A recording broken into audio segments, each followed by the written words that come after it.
Okay. This is join us tonight.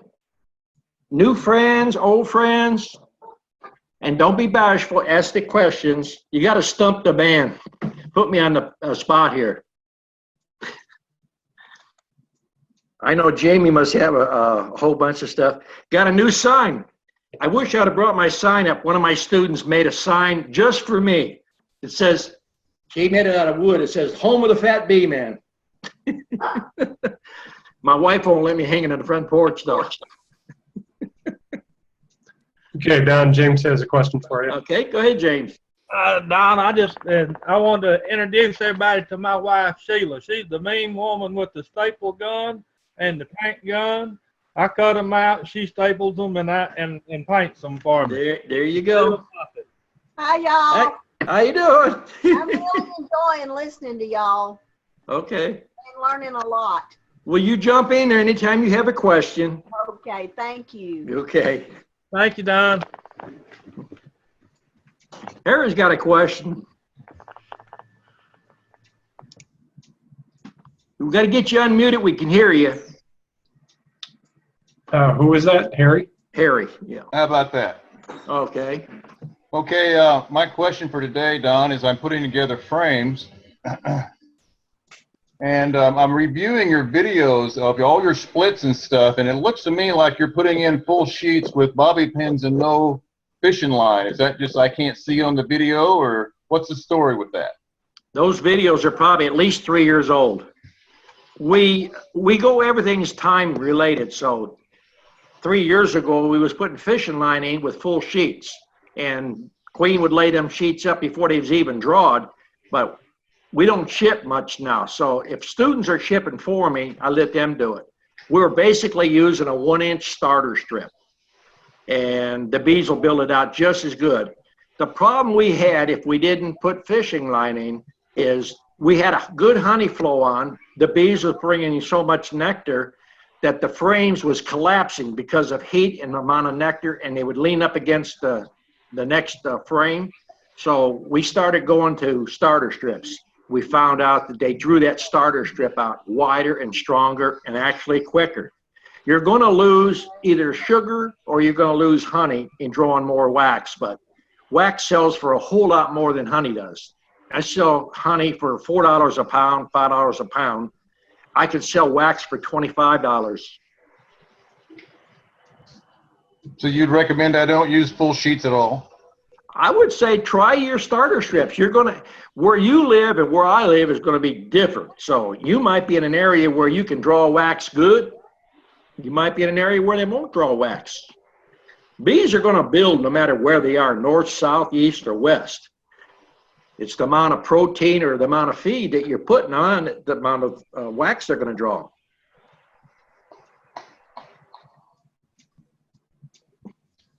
Okay, and then Jamie had a question for you. Go ahead. Go ahead, Jamie. All right. It's really not a question, Don. I just want to kind of remind everybody that you need to be careful who you take out to your out yards and your bee yards, and try to keep your stuff behind gates. We've had an older guy here. He got hit the other day, and so y'all really need to watch your stuff. So just want to kind of remind everybody, you know, keep everything on the down low, you know, if you will. Be careful who you take out there. And try to keep stuff behind gates as much as possible. Locked gates are even better, and out of sight, out of mind. Just want to throw that out there. Well, this is one thing. I probably got half a dozen students in here will attest to what I'm telling you. I don't want to sound like I'm mean, but I don't usually take students to my out yards. I'll take them if I know they can work safely and, you know, not caught. This is why I got this yard, for people to learn. This is a learning yard. My out yards is where I make my money.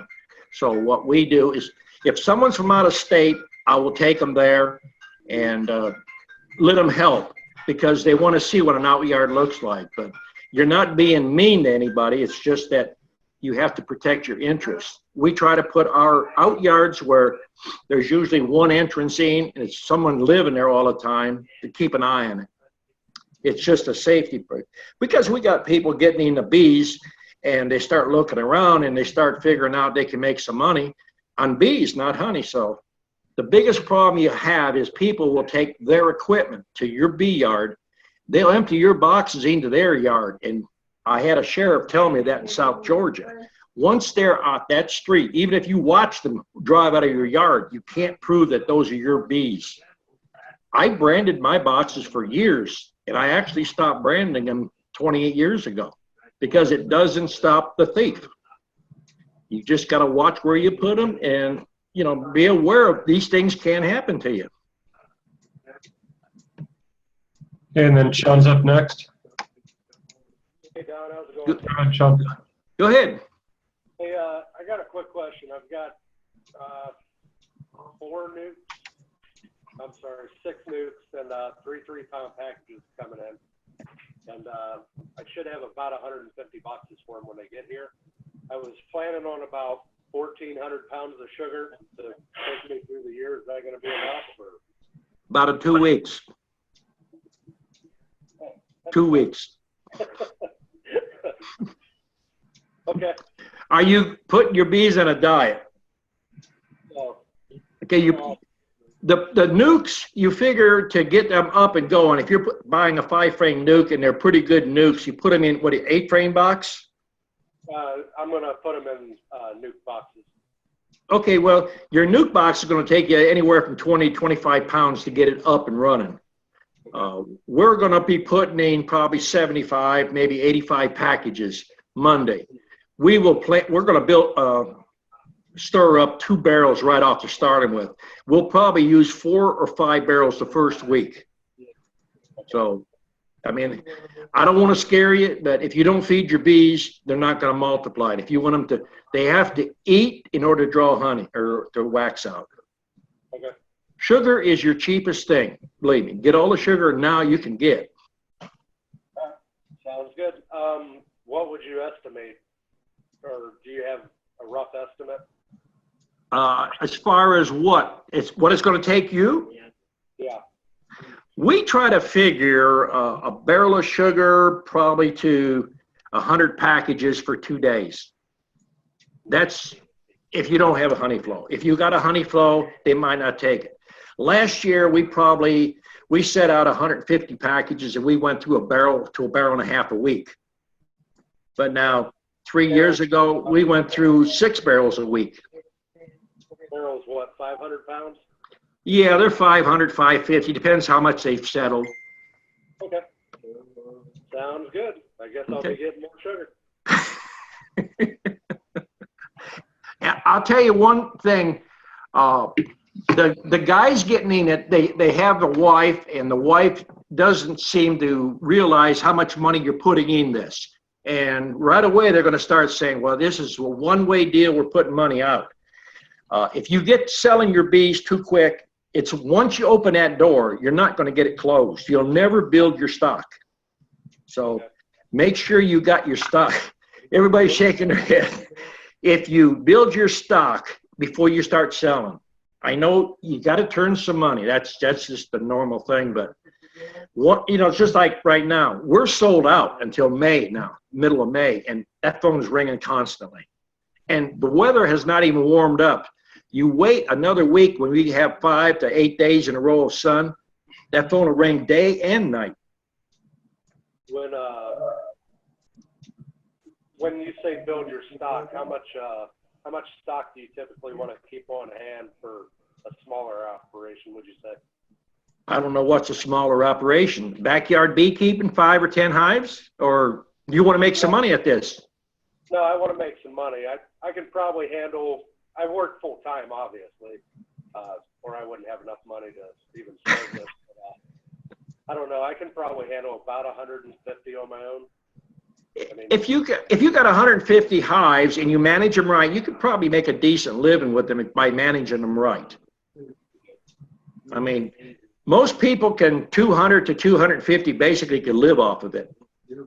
But I'll tell you one thing, and I've already heard it a dozen times already. Right now, if you're selling a nuke for anything less than 175, you're giving it away. Because people are begging for them at $225 and $250. I got a guy I just talked to out Ithaca, New York. He's selling my stock up there for $325 right now. Yeah, it'll actually be your stock. I picked them up from Matt at NDP Supply. Yeah. Yeah. Now, if you're going to get into selling now, I don't do it, but I've got probably half a dozen of my students at least is doing it. If you call me up and say, I need 10 queens, I'll get the queens caught for you and have them ready for you because I know I've done business with you. But now, if people come up into your yard and they say, I want 5 queens, and they want to watch you catch them, my students are charging an extra $15 for that. So you can point the queen out. Here's the queen. She's laying. This is the pattern. It's more or less a tested queen. So I'm just putting that out there, something you should think about. Okay. All right. And if I come down in May, we do, what kind of work are we going to be doing? Lots. You're gonna. That isn't a problem, but. Well, no. People want to get into commercial beekeeping. Don't get me wrong. You can make money in it. Their idea of commercial beekeeping and mine is totally different. You don't know what it's like to open 40, 50 hives an hour. You don't know what it is to catch 40, 50 queens an hour. I mean, that backyard stuff, 2 queens an hour or 2 queens a day, I mean, that's, you're not going to make no money at that. So what I'm going to show you to do is get used to working with millions of bees in the air. There's no swarms, but it sounds like there's a swarm around you all the time. And then I'm going to teach you to put packages in. You're going to get the package put in good, and you're going to get put in efficiently, or you're going to be the fastest road runner around. Sounds like a plan. Yeah, you're going to have to learn to put the bees in the box. You're going to have to learn to package your own bees. Then you're going to have to learn to put a package in. So you're going to learn different aspects. It just depends the time of the year and what we're doing. I'm trying to give you the tools for you to be self-sufficient. That's what I'm looking for. You know, if you do the 5 frame boxes and have a full-time job, you can still run them. But if you're running 5 frame boxes and you got a full-time job, if you got 150 deep boxes, you better build you 300 medium nukes to go on top of it. Because if you get a honey flow, they'll fill that box up really quick. Sounds good. That darn honey will be in your way again. Yeah. Horrible thing. One question about the honey. Okay. When I start extracting from the frames, I was planning on, I've got some 55-gallon food grade barrels. Would it be okay to store them in that and then just pull back out to feed back in the wintertime? Or Why would you want to put them in barrels? just to get them all the frames to kind of cycle the frames back through? Put them in 5-gallon buckets, or put them in 2 gallons, or they're 2.5-gallon food grade buckets. You get them from the bakery at most of your stores. We are getting right now on a 5-gallon bucket is about 60 to 62 pounds usually. And we sell it to our students for $4 a pound because they're reselling it. Non-students, we've been getting $5. And that's about the only way we sell it. Now, if I got enough students here and they want to see how to do honey, I'll show them how to extract and how to put it in jars, and I let them do what they're doing. So when I walk back, stuff's jarred up and everything. But now, I personally don't put labels on my jars because you'll have other beekeepers that want to buy your honey, put their label on it. So don't waste your money putting on labels. Also, you don't open yourself up for liability. If they want to put their label on your honey and brag how great it is, they got all that responsibility and whatever they want to get with it. It's things that I've learned in the past. Okay, Pat's got a question for you. Okay. Go ahead, Pat. Oh, me? Hi. Hello. Hey, Well, but the guy with the sugar, I'm beginning to worry that the revenuers are going to come and look for us. So, just be aware that you can never buy enough sugar and have enough on hand. Buy it when it's on sale and buy as much as you can. Get your wife, your sister, anybody you can to buy sugar when it's on sale. Around here, the Aldi's putting on sale $1 for a 4-pound bag. And so we get everybody we know to go buy it. So you can never have. a lot of times on your commercial stores, if you talk to the store manager, if they're running a sale for 25 cents a pound on it, or for $1 for a 4-pound bag, and you tell them you're a beekeeper or you're with a bee club, a lot of times they'll sell you a whole pallet at that price.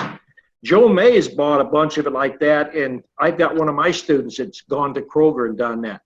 Now, not all stores will do it, but some of them, you know, they want to try to help the bees out too. Mhm. Okay. And then I had another question. How many hives is your biggest out yard? We don't like to run more than about 150. Those are shaken yards. Shaken yards, we usually run those in double deeps because we could go to one particular hive and shake 2 packages or 4 packages a week. We usually hit them on Monday and then go back Thursday or Friday and hit them again. Okay.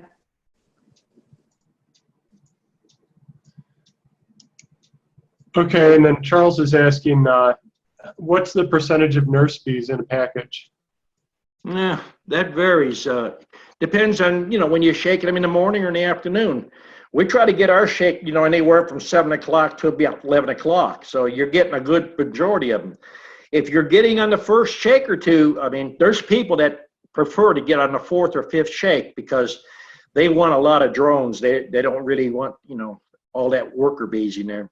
They're made like mating yards. People are starting up the bee business. They need drones. Like right now, we don't have that many drones here. But South Georgia, we got big percentage of this 6 weeks ahead. So another reason to have out yards. In case one yard gets hit, you got another yard you can fall back on. Okay, and then Jason's up next. Hey, Don. Hey. You mentioned you're getting ready to install a bunch of packages. I just found out yesterday that my first 2 packages are going to arrive this coming week, and it's still pretty cold. There's not much here in the way of pollen yet. Are you mixing your sugar syrup, just straight sugar syrup, or are you doing an essential oil mix for that first package install? We usually, on the first 2 to 3 loads, we're putting in tea tree oil, spearmint, and wintergreen. And maybe just on a 55-gallon barrel of mix, we don't do no more than 5 drops of lemongrass. If you exceed that, you're going to end up having robin. Springtime, you don't have as much robin as you do in May. Usually about the middle of May onward, you start getting a robin problem. Okay. And you mentioned, Pat asked about your out yards. Mm-hmm. Your out yards, are you running 5-frame nukes, or are you running larger boxes? We run, some of them got 5-frame boxes in, and some of them got 8-frame double deeps. Because see, a lot of times we have people coming here a lot of times from out of state and buying 25 or 50 nukes. We can't supply this yard because this yard is basically a learning yard. So we've got students in and out of all the boxes all the time. And if you've noticed our brick system, that's another reason I use that brick system. I will either check the hive or the nuke box, or Stephen will check it, and we stand a brick up on it, and we know it's ready to go then. Because if I have students that's learning, they might do good when you're watching them, and then you might have 4 or 5 students, and then they start working a box. If they bump a queen, 2 days ahead of time, and then a customer comes there and you open this box up and you hold the frame up and say, here's the queen, and all of a sudden, you go, uh-oh, there's 3 queen cells. 90% of the people say, I don't want that. It's going to swarm because they don't understand. I just, you know, if that happens, I just rather not sell it because I'll take them cells and I'll make 3 more splits with them. So there's reasons that you want to do everything in your bee yards. Right. Now, when you guys, since I don't have any foundation to start with, just starting out from scratch, I have a lot of several of the Man Lake right cell, the frames with the right cell that's got wax painted on it. Is that what you guys are, when you talk about plastic frames, is that what you're talking about, the right cell? Some people use that. Some use, Daydan has one that's got a thin plastic there. The plastic itself is embossed, and they spray a real thin layer of wax on it. And that's called Duragilt. That stuff there, if you put it on a good flow, they'll draw it out. But if you put that in a hive and there's no honey flow and you're not feeding them, the bees will actually chew the wax off that plastic, and once it's shiny, they won't touch it again. You can't paint it, you can't do nothing. It's total waste. Okay. And then again, it's hard to cut queen cells out of that stuff. Right. So if I want them to build up fast in those 5-frame nukes though, and I give them 5 frames of those man-like right cell that's coated with wax and lay the sugar water to them, sugar syrup, how long usually would it take them to draw that box out and fill it up? On a 5-frame box, if you're feeding them good and you got weather, 75 degrees and better, they could probably draw that box out in 6 days. Probably have 3 frames capped out. Mm-hmm. Okay. But, you know, if you're going to sell bees, I would get rid of this stuff as soon as you can, because 1 frame, you could have 15, 20 cells on it. Right. And the only way you're going to get multiple cells on that is build you some queen castles and just drop that plastic in there. Yeah, I want to be able to cut cells. And what I'd planned on doing to get them started was using that right cell, 5 frames of that. And when they get one full, pull it out and stick a foundation once. Mm-hmm. Foundation. Yeah, That'll work? yeah. Mm-hmm. It's just a slow process. Is there a faster way starting from scratch? Put starter strips in or full sheets of real wax. Which I don't have. Well, I mean, if you was closer, you could come over and get some wax, even if you used a half a sheet. You got to think about the bee. You want to do what the bee does naturally. They don't like wax that, you know, plastic that's got wax on it, or just plain wax frames. I've seen them put some of the Purco ones in there, which is a little bit more wax on there, and the bees will get in there and where there's no honey flow, and actually chew the wax out of them, and then it's hard to get them to draw on it. Would I be better off just to start them with starter strips and no foundation? If you had starter strips, yeah, I'd do that. Or if you don't have starter strips, you could take that wedge bar and flip it up sideways and just get a piece of regular beeswax and rub it real good. Would that be better than using the right cell? Anything's better than the right cell. Okay. All right. That answered my question. Thank you. Mm-hmm. Okay, and then Derek's up next. Go ahead. Hello. Hello. Go ahead. All right. Just want to say hello to everybody. Want to say that anybody on the fence want to go take class from Don. I've learned more in 2 times over there than 30 classes that I've taken.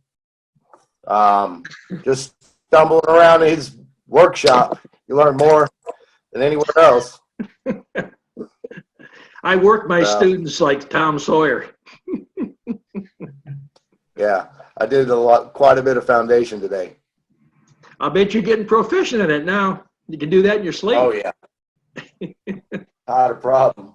Derek was waxing up our mini frames for us today.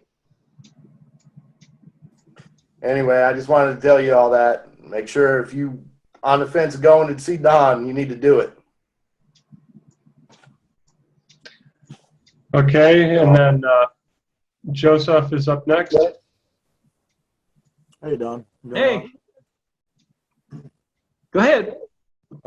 Today I noticed my bees they never have been interested in sugar syrup this year.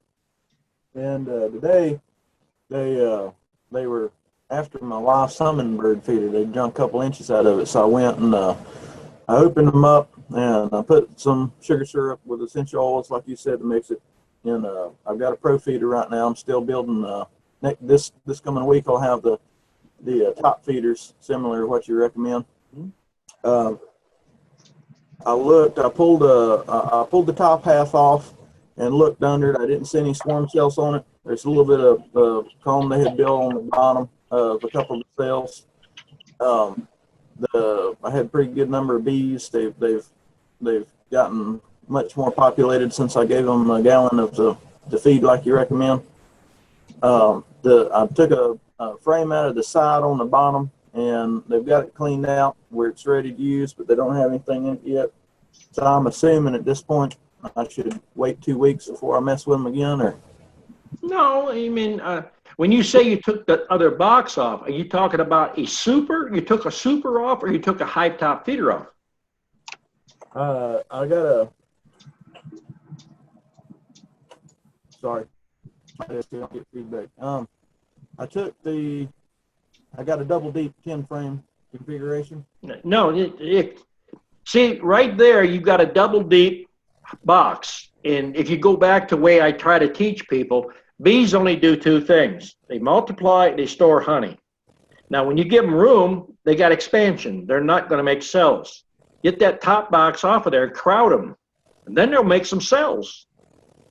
They're building up. They seem to be building in the center on both of the boxes. Do I need to? Should I take that top off, or? If you want cells, you're going to have to confine them. So I need to take the top off and put whatever fit in the bottom. What I do with additional frames if there's more than what to fit in there? Well, take the ones that have just honey in there, you know, and leave them out. Leave them, rob them out, or put them inside your freezer or something. But if you don't crowd your bees, they're not going to make cells. All right. That's why I did a video on checkerboarding. A hive that's really strong is ready to swarm. If you don't want queen cells, checkerboard them. Put another box on top, and every other frame, put a piece of foundation in there. You're giving them room to expand. Bees are going to expand. If they can't expand, they're going to make queen cells. If they get honey bound, there's no place for the queen to lay. They make queen cells. There's no rocket science to it. It's just two principles that they follow. And the only other principle they follow is if there's something wrong with that box, you might not keep bees in it. And people that store frames from winter time to the following spring, if you get a mouse in there and they start peeing all over the box or doing whatever they do in there, it's hard to get bees to go back in that box. If you don't put some kind of protection in there, you're going to have wax moth. You know, you can freeze them. You can only freeze but so much. That's why I cut my combs all out. Honey flows over, I cut the combs out, I melt it all down, make all new wax every year. Bees make wax. That's what they do. That's a natural process. If they're not going to use it to cap your honey or cap brood, they're blowing it out the front. That's just money out the door. So make use of it. All right. All right. Sounds like I got some work to do tomorrow. Appreciate it. Okay. Okay, Paul has a question. Go ahead, Paul. Go ahead, Paul. Is he muted yet? I'm muted. No. There you go. Get close so we can hear you. Last week I was talking to you about making sugar syrup, and you were talking about a 3-to-1 mixture. Mm-hmm. Can I start making the syrup now? Do I have to worry about it crystallizing? If you mix it good, they're not going to crystallize. And you don't need to boil it. Start it out a 1 or a 1.5 to 1, mix it up, let it sit for 24 hours, then add some more sugar to it and stir it up. Give that time for that sugar to dissolve in there. It'll stay, once it's mixed, we mix up syrup in cans, and usually it won't crystallize for a good 6 months. I've got cans in the basement from last year. We still got, they're loose. And I tell you, I just wanted to say, I'm up here in New York, and you were talking about those nukes selling in Ithaca, and you're right on about that. You can't even buy a nuke up here now. They're all sold out already. I'll tell you, if you want to try something and learn how much money's in bees, you can put an ad on Craigslist that you got Fat Bee Man's nukes up there that you want to sell for $275 and see how many offers you get to buy them. All you got to do is say, sorry, I'm sold out. And you'll see the market. Your market is wide open from Ithaca up into Syracuse all the way over to New York City and above New York City. You're in a snowstorm up there right now, and people screaming for bees. Well, you're right about that. That's why my internet connection might be dead. But I was just saying, and another thing about that is people want northern queens up here in the north, not queens from down south. No offense. You put your ad on there and find out, That's why a lot of people, when they come and I'm training them, they all want to start making honey until they see the operation in action. right away they decide they don't want to do the honey. Honey, you'll get more honey than you want. The bees is where the money's at, in queens. If you have the time, run mini nukes. If you don't have the time and you got a full-time job, then run 5-frame boxes. They produce about as much money. You just run a bigger risk when you mate your queens. Yeah. And I was up here at a beekeeping outfit. I posted some pictures on the Facebook page. But I bought some of that plastic foundation, the plasticell or whatever they call it, and I bought some additional bee wax to give it an additional coating of bee wax so that the bees would accept it better. Well, how's that working out? I haven't put it on yet, you know, so I just wanted to, do you feel that that's a good thing to do, or it already has a thin coating on there, but they said to add another coat? Well, first of all, I don't recommend plastic, but if you bought plasticell that's in 4.9 and you either dip it or you rub wax on it, you might not get the bees to want to even lay on it, because a 4.9 cell, if you additionally put more on it, you're dropping it way down to about a 4.2. You're going to have your wax up to about 190 degrees. You're going to have to dip that, and you're going to have to shake the hell out of it to get the excess wax off of it. Because if you make that cell size too small, the queen won't lay in it.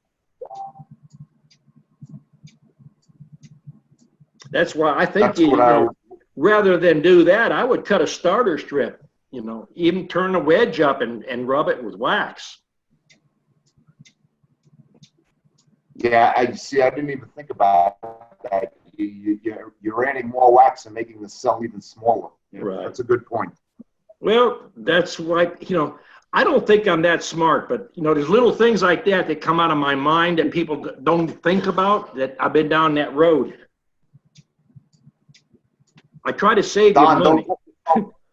Don't cut yourself short. You're a smart man. I've got you buffaloed. All right, that's it for me. Thank you. Okay, Darlene's up next. Go ahead, Darlene. Thank you. Can you hear me? Yeah, we hear you good. Oh, very good. My husband says to ask your wife. I bet she thinks that you're a smart man, too. Okay. We are going to do honey because we're out in rural Alabama, and I buy honey, and I know I've mentioned to people that we're going to become beekeepers, and they're like, oh, we want some honey. And so that's what we're going to start off with. And we're farmers, you know, we're not looking to make a lot of money, just survive. But, and we're going to do Ross rounds because the comb is just something that everybody wants, and we think that's a really good idea. On the video you put up this week, you said that when you pulled out one of the frames, that if I was making honey, I would either cull this frame or cut 2 inches off of the bottom. Was that because they were starting to get packed up and you want to leave them room? No, reason I said that there, the frame was bowed at the bottom and that comb was black. That comb was actually probably 4 or 5, 6 years old. And all the cells in it was all squashed and deformed. So that bottom 2 to 3 inches is not doing any good. If you cut it with a knife and just stick it back in the hive, they would draw a new comb down there, and you'd probably get 30% more worker bees out of it. Thank you very much for that. And Okay. we're also going with wax foundation wherever we can get it, either from Jamie. Like I have frames with wax foundation coming from Jamie from Alabama. Heaven forbid I might start cutting those into starter strips so they'll last longer. But also, do you use eucalyptus oil? I use eucalyptus oil already. We are, I believe in essential oils, and I like very much what you do. Do you use eucalyptus oil, sir? We usually, when we mix a big batch, I like to slip a little eucalyptus in, about a teaspoon to a 55-gallon barrel, because it's about 10 times more potent than wintergreen. Most people don't realize that. And I think I talked about doing small hive beetle control with eucalyptus and grease patties. We don't normally put that in, but it's a good thing for the beetles. There's a lot of oils that I use that, you know, we'd have to do videos on every one of them. Oh, or we should come over and visit you when we can find somebody to babysit the goats.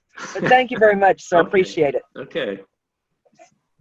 Okay, up next. Or we'll bring you a goat.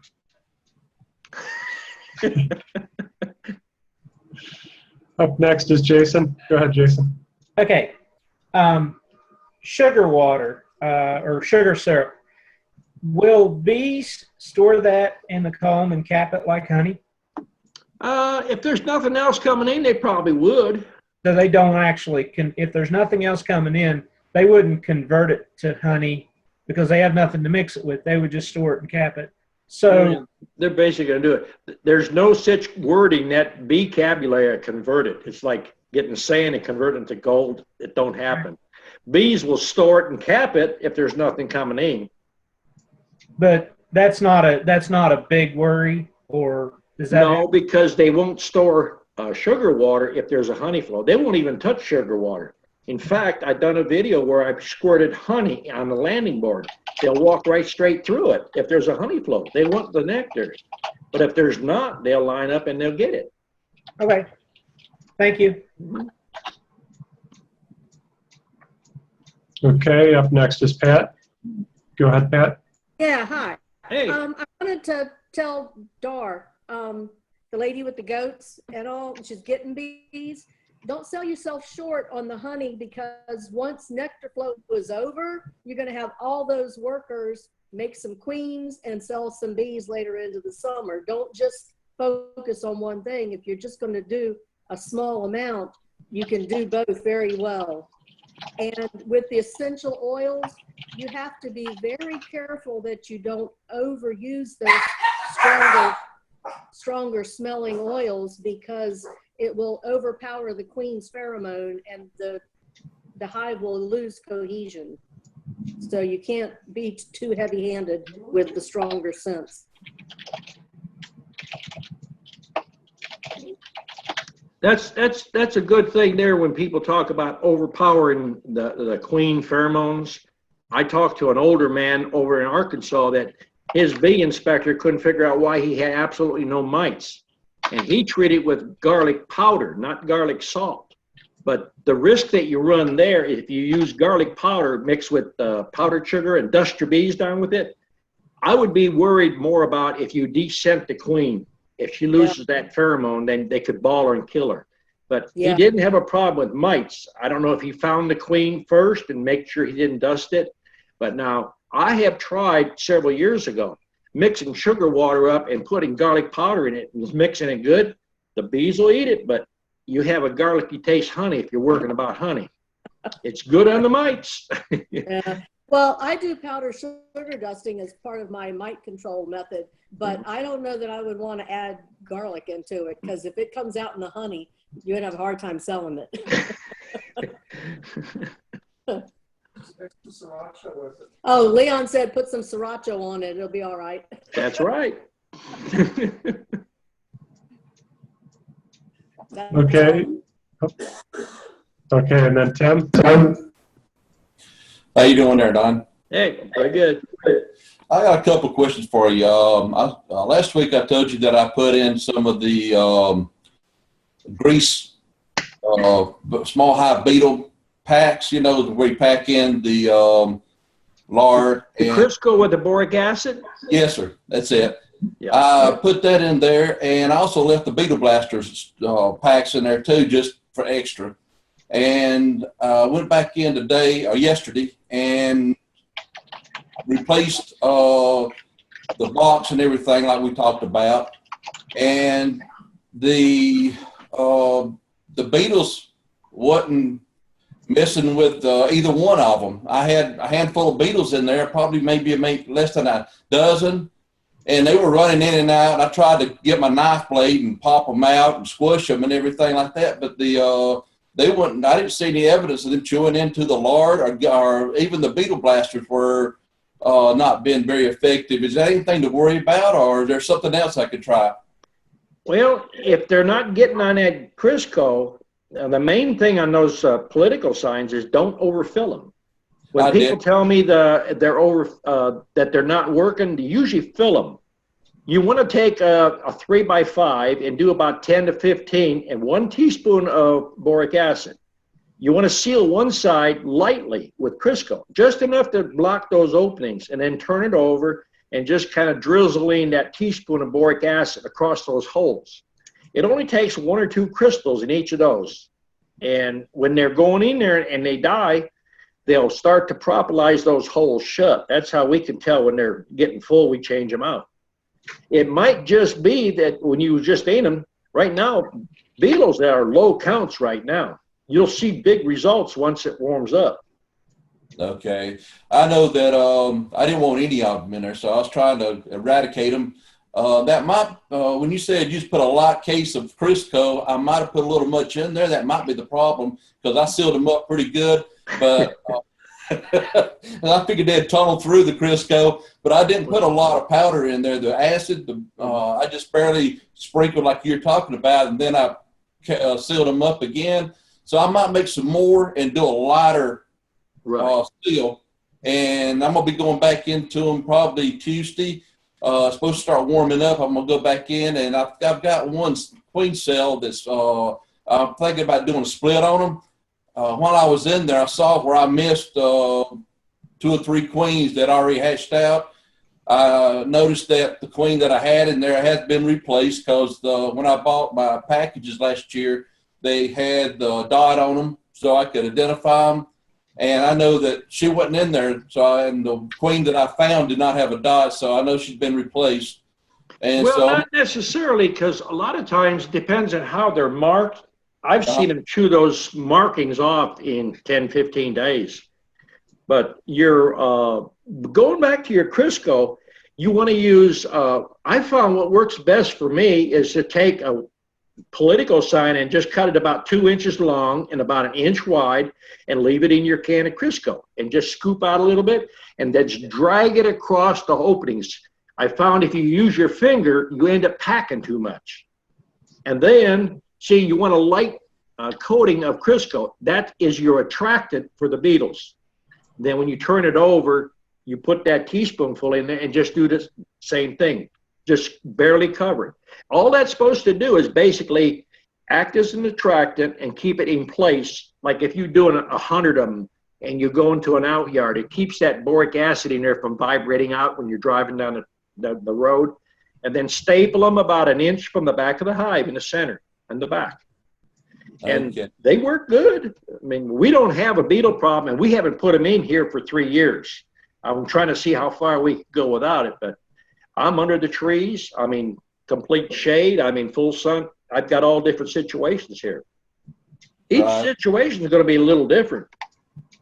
Okay. Yeah, I used a butter knife to, for the Crisco. I just got the butter knife and spread a couple of passes over it. Then I flipped it and put some powder in it. Then I dipped a butter knife back into the Crisco and put about 2 passes over that. So I might have put too much Crisco. Well, there might not be that many beetles at this time of the year, you know, too. I saw probably right at a dozen. That ain't nothing right now. I mean, that ain't nothing. Oh, okay. We've gone through hives that, you know, for first time or second time over winter for the last 2 months. And we might find 15, 20 maybe at the very most. Most of the time, they're in the corners of the hive at the bottom, or they're in the cracks at the back of the hive. Well, mine's running out. When I pull the frame out, they're running in and out of the cone. You know, they're running across the main cone and running down and hiding down inside the honeycomb part. It sounds like your hive is weak and you got a lot of pollen in there, because they'll be on the pollen frames most of all. Are you seeing them mostly on the pollen frames, or are you seeing them on the brood frames? Brood frame. I'm seeing them mostly on the pollen and the honey frames. I pulled the honey. I had about 3 frames of honey, and I pulled them out and set them out for them to rob on. And I put fresh frames back in there for them to rebuild on because I wanted to get the honey out of the brood chamber. So I'm gonna see what happens on that. And like I said, about Tuesday when it warms back up, I'm thinking about trying to do a split. I'm trying to get some high boxes ready now to where I can split one come in the middle of this week. Whereabouts you live? I'm down in South Carolina, up in Greenville, Spartanburg area. I'd be careful about making a split right now because, you know, until Easter gets here, don't get fooled by this weather, you know. And if you're going to make a split, if you've got a queen cell and you're going to make a split, make it a heavier split than you would normally do. Because, you know, if that temperature drops, they're going to go around that queen cell and they're going to just abandon whatever brood you put in there. Would it be better to cut it out and to place it in, say, a honey frame and do a cutout and put it in a honey frame and put a handful of bees in there? Or maybe if you had a mini nuke, I would say, yeah, shake you a bunch of bees in a lid in front of your mini nuke. And that way, most of your, the last video that we shot, I shook bees out in front of that hive and lit the thing goes up. We had 3 people there was experienced beekeepers and they couldn't figure out why I was doing that. And I tried to explain to them, I didn't want field bees. I moved that hive over 5 foot. I wanted the nurse bees to go in there to protect that cell. I ain't worried. We wanted the field bees to run back to the parent hive to keep that brood warm. That's what I was interested in keeping. So basically the same thing. Okay, well, I'll go out tonight or tomorrow, and I'm gonna make up a mini nuke, and a mini nuke would be better than a nuke, wouldn't it? Oh yeah, you smaller the area for them to keep warm, the less you're going to lose that bee. Okay, that's what I'll do then. Thank you. I see Jerry got him a new sign behind him. Thanks, Don. Okay. Okay, up next is Paul. Go ahead, Paul. Before you were saying when bees are chewing wax, does that mean that they're starving and you need to feed them, or what's the purpose of that?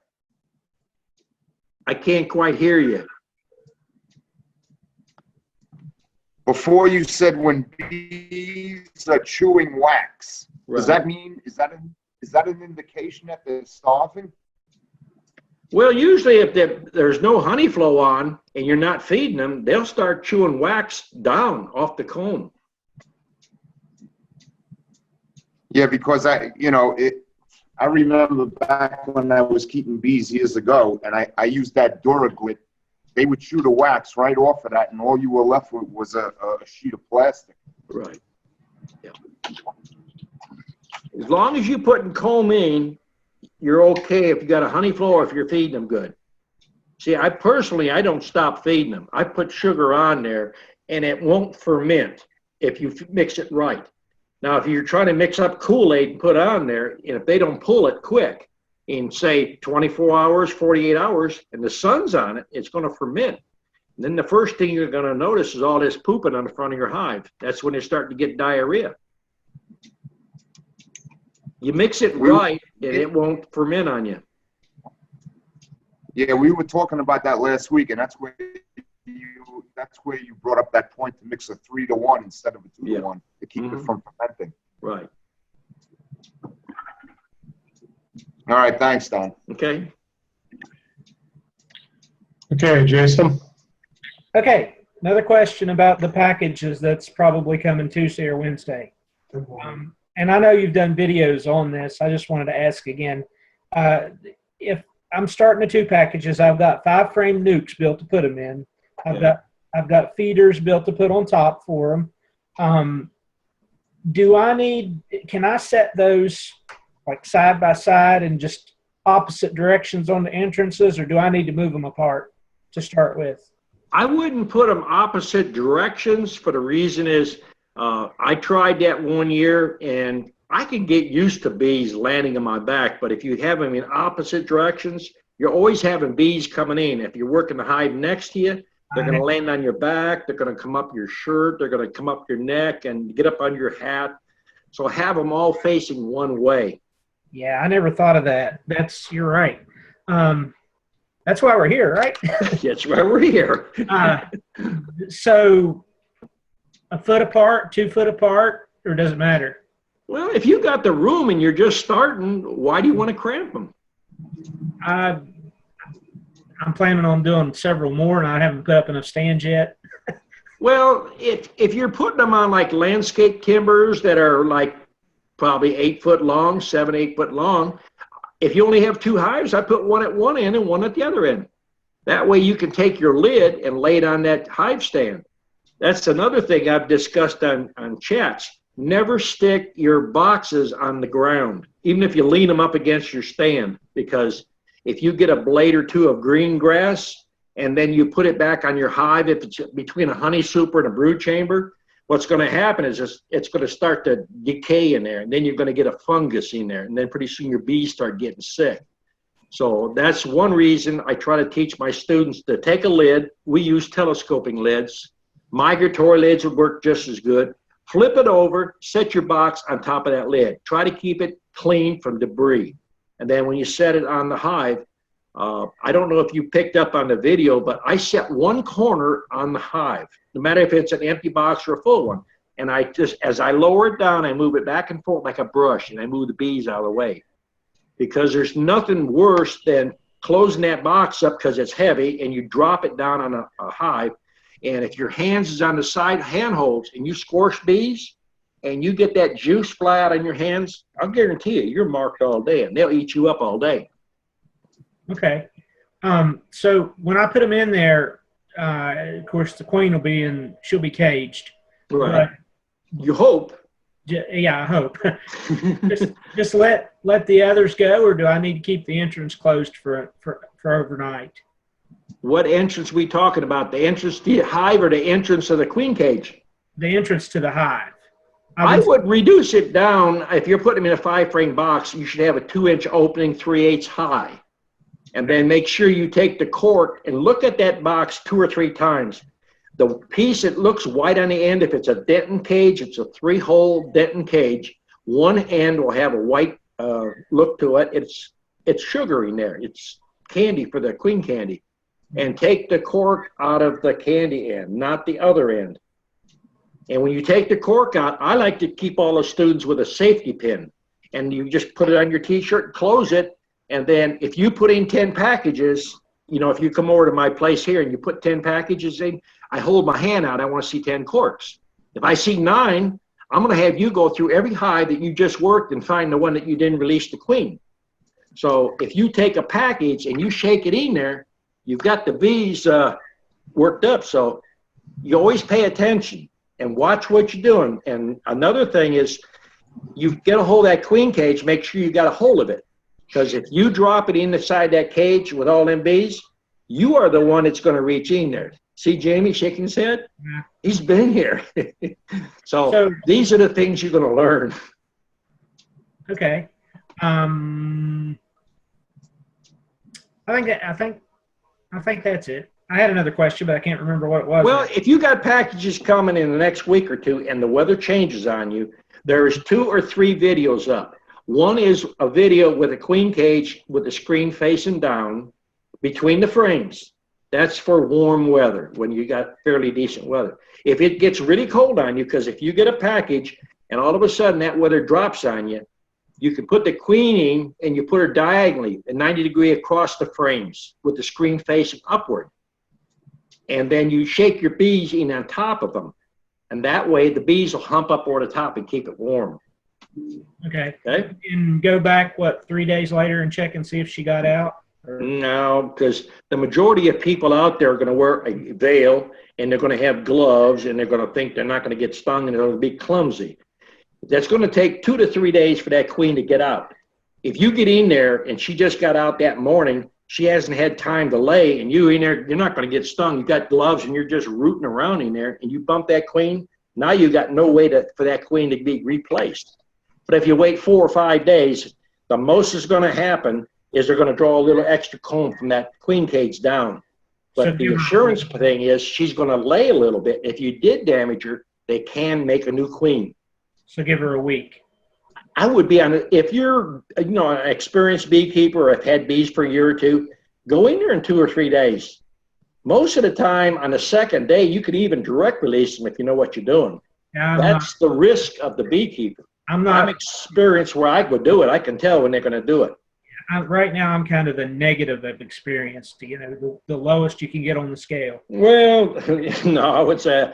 Now, when I say you get experience putting them in, if you get a package, and let's say the package was shook like on a Sunday, and you got your package on Tuesday or Wednesday, one thing to do is reach in there and take a handful of bees and put it on top of the queen cage and watch the bees. If they're doubled over like they're trying to sting that cage, they're not accepting that queen.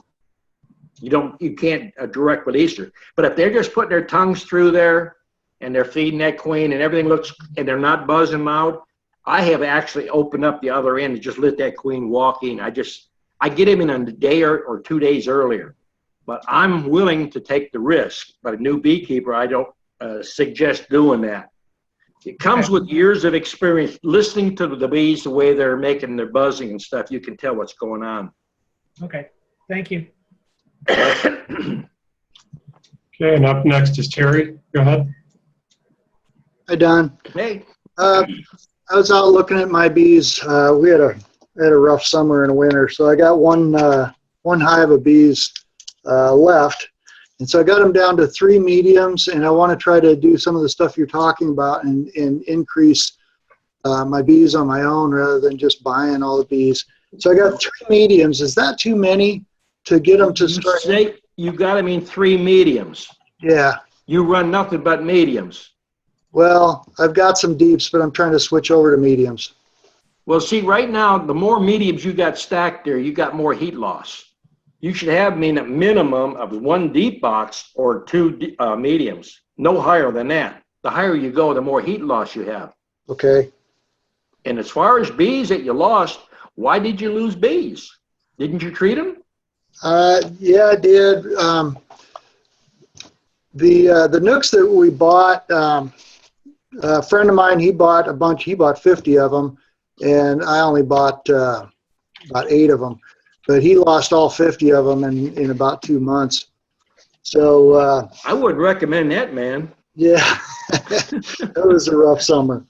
No, you know, I preach the same thing a lot, and beekeepers are their own worst enemy. I mean, listen to too many people and you get too many different ideas on how to raise bees. If you got 50 nukes and you've lost 50 nukes, you need to either restart beekeeping and get somebody else to teach you or buy a different stock. I mean, if you got 2 nukes there and you lost half of them, something's not right with those nukes. When you picked them up, did he point the queen out to you, open the box up and show you things? No, they're a cardboard box. They're all on a pallet and they throw them in the... I would have said, I want my money back right now. Because I teach every student that comes here to point the queen out, show the people the brood, show them what's laying, larva that's capped and brood at different stages. When someone hands you a box, you're buying a pig in a poke. You might have had bumblebees in there or yellow jackets. The whole operation right there don't sound right to me. And anybody that's doing bees for a living, that don't even sound right. I know a lot of beekeepers, and that sounds like a young beekeeper don't know what he's even doing. Or he's buying them and reselling them. It could be. I think the guy's been around for a while, but I don't know. I haven't been around for very long, so I don't know. Well, see, things like that will put a bad taste in your mouth. It'll make you sour against beekeeping, and then you talk to other people and say, well, I would not buy bees because they ain't going to live, you know. I mean, it's not a good thing to be promoting out like that. Right. That's why, you know, I try to tell people, if you buy a nuke from me, I'm going to tell you what it is. If you buy them from somebody else, you got the right to see it. If you open a nuke up and the queen is in that cage inside of a nuke, that nuke was probably made up an hour or that day before you got there. That's why that queen is in that cage, because that's not the queen that goes there. They could have took 4 frames or 3 frames from 3 different hives and put them in that box, 1 from each hive, and then put a caged queen in there. You'd never know the difference. That's why, you know, I try to teach the right way to do beekeeping. That could be what happened. I believe that. I was also going to ask, if I use just a 5-frame medium Nuke, is that adequate for getting bees going, or do I need to put too high on a medium Nuke, or is that enough room for them to get started? Well, you want to, when they cover 5 frames good, then put another box on. You could put 4 or 5 boxes high. And I've done a video on that. That's basically a tree. The same thing as a tree, except you can work it all the way down. Okay. Bees built vertically. They don't like to build horizontally. So if you put a package in or a Nuke and throw 2 boxes on it right away and say you're going to make honey, that's going to be a slow developing Nuke.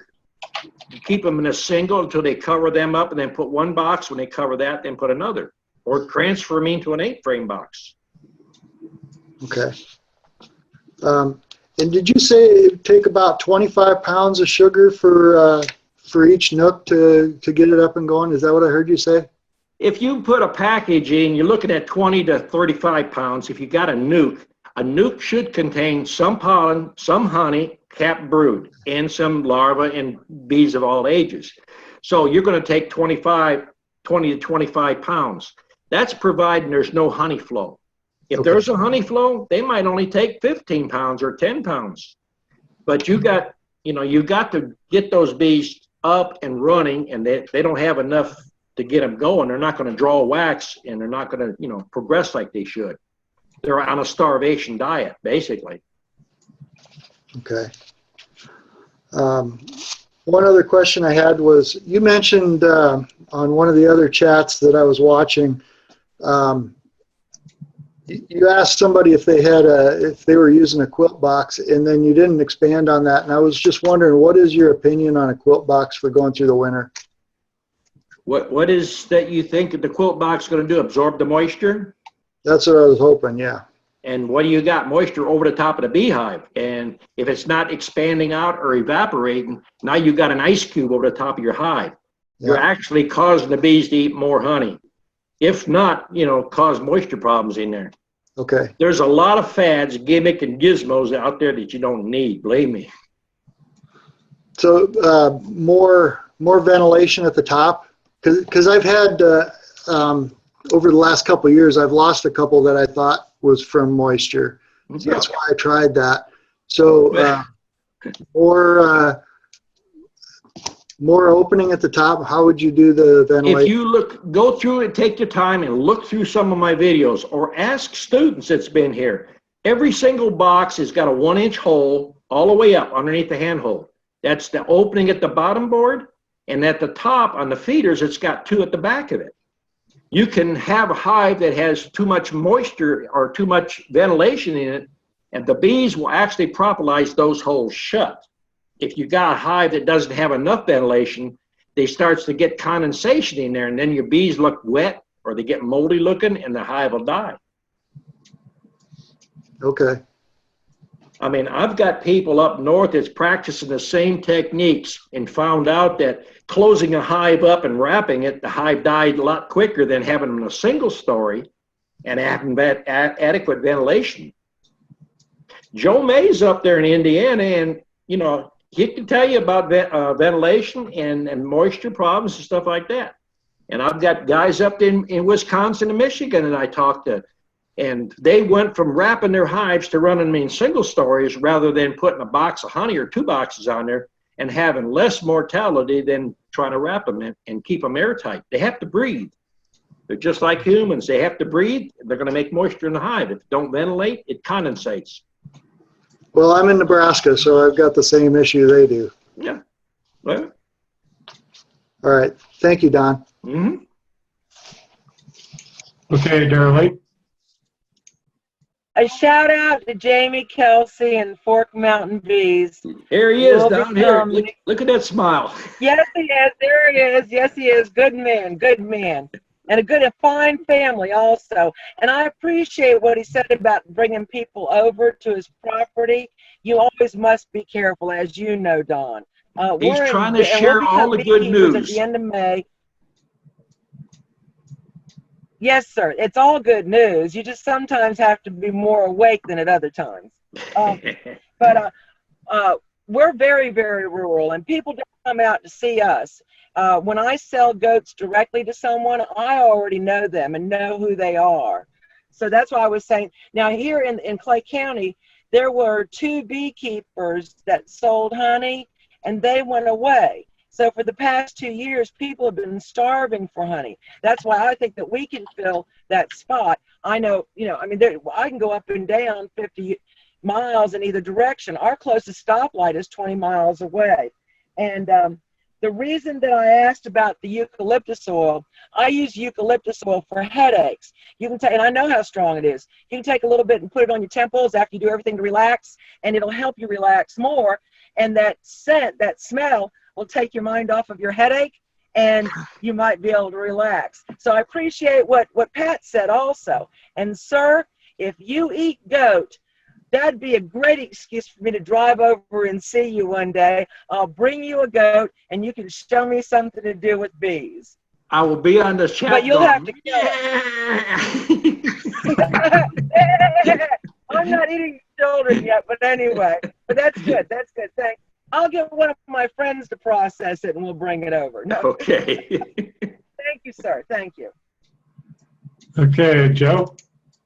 Yeah, Don's right about going through a hive and showing your customers what they're showing. You show them the queen and everything, because when they hit the end of the driveway, the bees are theirs. And if you don't show it to them, they go home and they'll match the queen or whatever, and it'll come back on you. I had a guy last year who bought a nuke off of me, and I open a hive up and open the first hive up. It was packed full of bees, but it had a bunch of drone comb on it. He said, "Oh, I don't want that. It's got all that drone comb on it." I said, "Okay." We went to the next one. We got it, and it had a lot of capped cells in it, capped brood. They said, "That's the one I want." But see, people don't always know what they want. That hive had already hatched them out. They was getting ready to swarm. He bought a hive that was 2 weeks behind the hive that I tried to sell him. So, the customer's always right, but you still got to protect yourself, or they'll come back on you. That's all I got to say. Okay, Tim? Okay. Talking about the packages and the nukes, I know that if you're buying a nuke, you can go through and inspect and look at it and see what you're getting. But on a package, it's already packaged up with the queen in there, and you can't really see the queen. When I bought my 2 packages last year, I asked the guy, I said, "How do I know I got a good queen?" And he actually showed me, he said, "You can tell because you have a lot of hitchhikers." And I had probably a dozen bees that was attached to the outside of the box, which he was telling me that it has a strong pheromone, and she's drawing other bees in, and they seem to do pretty good. Is that true, or was that just a sales gimmick? Well, maybe and maybe not. I mean, I've seen a lot of stuff, but there's not much way you're going to look at a package until you get the queen, hive and see how she's going to do. Hitchhikers, we've shaken out hundreds of pounds of bees. So, if you got a hive that you shook a package from, you're going to have some of those bees that are going to attach themselves to that package. That doesn't mean you have a better queen. It's just you're putting a lot of packages out at one time. So they're going to hang wherever there's a queen, But, well, I know they did real good and everything. Like I said, the hive I lost a couple of months ago, I really believe that it was a condensation issue. It got moisture because I was having hot days and cold nights, and I think it just poured more or less condensation killed them out. And that's the reason I worked on some extra effort to not let this happen to my second hive. But back in April, when I come and get them 4 packages from you, I trust you. Well, I always tell people, whether you buy bees from me or anybody, go by the reputation of the person. How long they've been in business. Do they have a lot of people complaining? Talk to other beekeepers. Beekeepers will share a lot of stuff. They'll tell you this guy down here or that guy over there, which ones to buy from, which ones not. A lot of my students, they don't have a problem selling bees because I try to show them how to do the stuff and get them started on the right track. So reputation is big. I can't say about advertising because I don't advertise. I stopped advertising back in 1970, but there's probably people out there that are having good bees and they're putting ads out to get more customers. But each person is basically, you know, an independent operator. You got an operator down here somewhere that's got 50 employees. He's going to have to sell a lot more bees than a smaller operator that's got less overhead. So I would say go by reputation or go by what other people. If you go to a bee club, ask them where they're getting theirs or talk to other beekeepers. The chat right here is great. I mean, you can watch my chat. Joe's got a chat. There's dozens of people out there got chats going all the time. You can hear where to stay away from and what not to buy. Well, that's the reason why I wanted to get some of yours, because I like the reputation that just by talking with you through these chats and following your videos that you've done.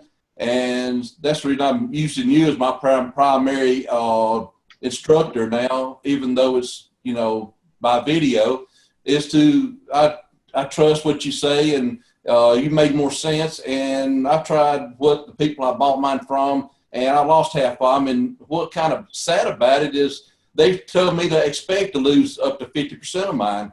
And you're telling me that, nah, you should only lose 2 to no more than 10, you know. And so I like your theory better than I do theirs.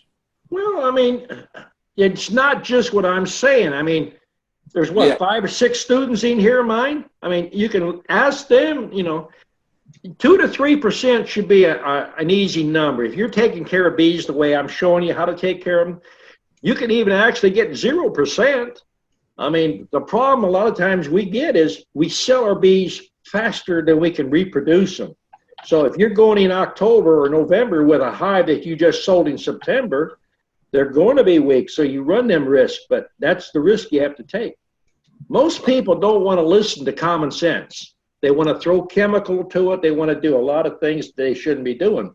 If you manage your bees properly, you don't need to put all that garbage in them. Right. That's the reason I trust what you say over so far anybody else that I've ran into, because what you said and what you've been saying, it makes a lot of sense. And throw this in here too. When I was down changing boxes out 2 days ago, I had my grandson with me. In fact, it was yesterday. And I had my grandson, he's 6 years old. And I got him a hat with a veil. And he's been 6. That veil comes all the way down to his waist. So I just zip it up around him. And he used his hand through the veil to pick up stuff. And he dove right. I mean, he drove. He wanted to go in there and check out and wanted to pet him. I said, "They still might get stung, buddy." But he's right in there. So one of those packages I'm buying from you, he wants me to make him a hive. So he's getting in there. That's the best way to start them. Let them go in at little at a time. Let them touch the bees, you know. Let him work his, he's got to get his courage up. Sometimes kids don't have that fear factor that adults have. You know, the adults, they fear the bees are going to sting them and it's going to hurt and everything else. You got to get over that part. Mm-hmm. When you start shaking out 100 packages in about 4 hours, you know, there's no fear about it. You just have to keep pressing forward. Right. Well, he was my little smoker. He'd walk around with a smoker smoking for me. Mm-hmm. That's a good way to get him started. Thank you, Don. Mm-hmm. Okay, and there's a question here. If you've got anyone on the West Coast that supplies your bees. Actually, Harry's going to start selling bees up there. Wave to him, Harry. Tell him you're going to have them bees up there. I'm definitely going to have bees up there. I'm going to have all kind of bees, probably May, June. I live in on the Southern Oregon coast. We're starting to get students in just about every state now. So, you know, we've got some students in South Dakota and North Dakota too right now. And I guess we got one now who's going to be here just from Nebraska. So we start touching everybody out there. Pretty soon, every state will have fat bee men bees. Well, Jerry's going to tie up over there, and Todd's going to tie up that area over there. They're going to be battling for business over there.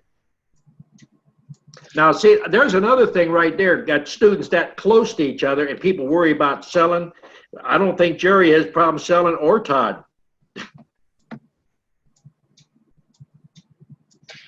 Okay, Paul, you're up next.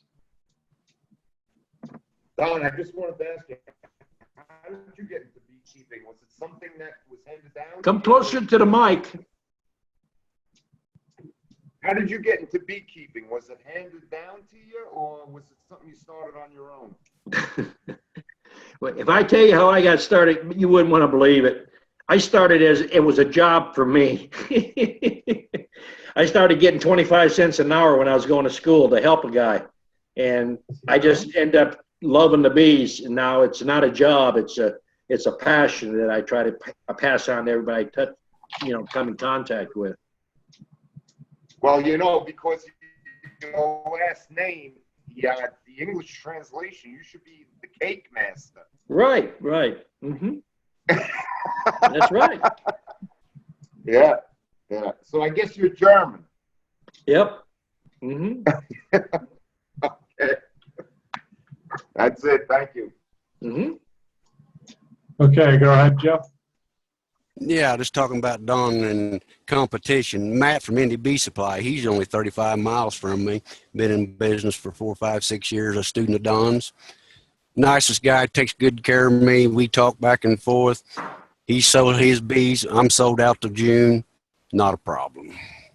And another thing I was going to say, on newbie beekeepers, when they call me and they ask where they should buy a package or a nuke, I always tell them they ought to buy a nuke, being newbies.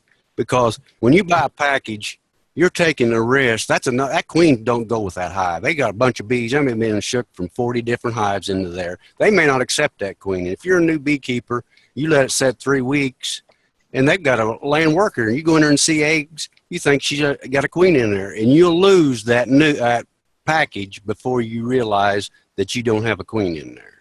So that's just something to think about to the newbie guys. I mean, just wanting 1 or 2 hives. That's all I got to say. Well, a lot of times people come here and they want to buy 1 package or they want to buy 1 nuke. And it's just like life insurance. You want to buy life insurance to protect you or you protect your family. If you're a new beekeeper and you bought 1 package and you get in there because you've listened to a lot of people and they've sold you gloves and a veil and you don't see what you're doing, and you get in there and you bump that queen, and then you can't replace her. But if you got 2 hives, you can pull a frame of brood out of the center of 1 hive and throw it into another one. They'll make them a queen. It's a little slower process, but you can save that. Now, packages versus nukes for a new beekeeper, a nuke is already established. That queen belongs on them frames. You already got brood of all ages. It puts you ahead a little bit.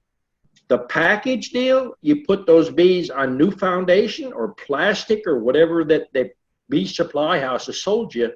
There's a chance that they might not stay in there or they don't like the box. There's always that if, So there's the difference. But a package, you can buy 2 packages for the price of 1 nuke. But if you're getting in this to learn, it's a learning curve.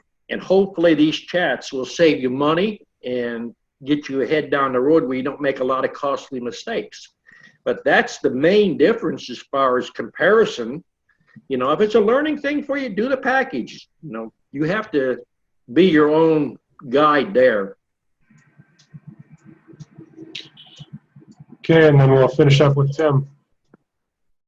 Don, I just want you to keep me in mind because when I get on my feed and everything, I want to be your representative in South Carolina. Okay. That's all I had to say. I need all the representatives I can get.